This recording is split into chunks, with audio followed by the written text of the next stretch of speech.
अस्सलाम वालेकुम दोस्तों, मैं हूं रिज़वान और आज हमने बनाए हैं बहुत ही आसान तरीके से मुर्गी के पंजे।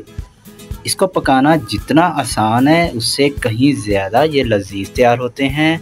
तो आइए देखते हैं हमने इनको किस तरह पकाया है। बिस्मिल्लाहिर्रहमानिर्रहीम।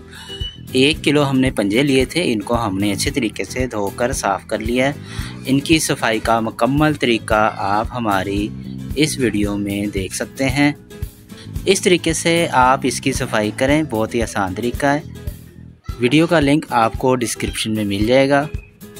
अब एक पतीले में अपने ये तमाम पंजे डाल देंगे।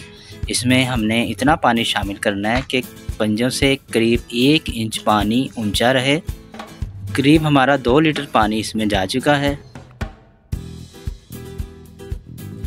पौना चम्मच या हस्ब ज़ायका नमक, 1 चम्मच पिसी हुई सुरख मिर्च, 1/4 चम्मच हल्दी, आधा चम्मच लहसुन पाउडर लिया है। अगर आप फ्रेश लेंगे तो 1 चम्मच लेंगे, लहसुन पाउडर लेंगे तो आधा चम्मच, फ्रेश पिसा हुआ लेंगे तो 1 चम्मच, 2 अदद छोटी इलायची, 1 अदद बड़ी इलायची,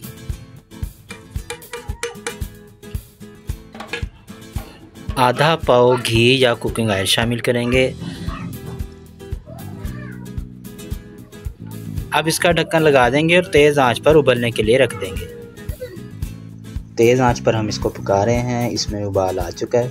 अब 2 से 3 मिनट इसी तरह तेज़ आंच पर पकाने के बाद हम इसकी आग जो है वो दरमियानी कर देंगे और इसको गलने तक पकाएंगे।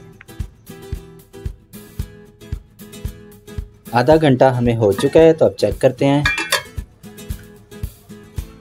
दरमियानी आंच पर आधा घंटा पकाने के बाद पंजे गल चुके हैं।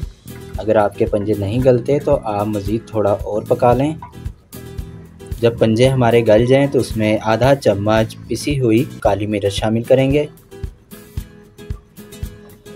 थोड़ी सी साबुत या कटी हुई सब्ज़ मिर्चें शामिल करेंगे और चूल्हा बंद कर देंगे।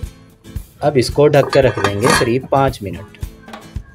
तो ये ले जनाब, हमारे मुर्गी के लजीज पंजे तैयार हो चुके हैं। बहुत ही मज़ेदार तैयार हुए हैं। आप इसे ज़रूर बनाएं, हमें कमेंट में ज़रूर बताएं कि आपको कैसे लगे। वीडियो पसंद आए तो लाइक करें, शेयर करें, दुआओं में याद रखिएगा। अल्लाह हाफिज़।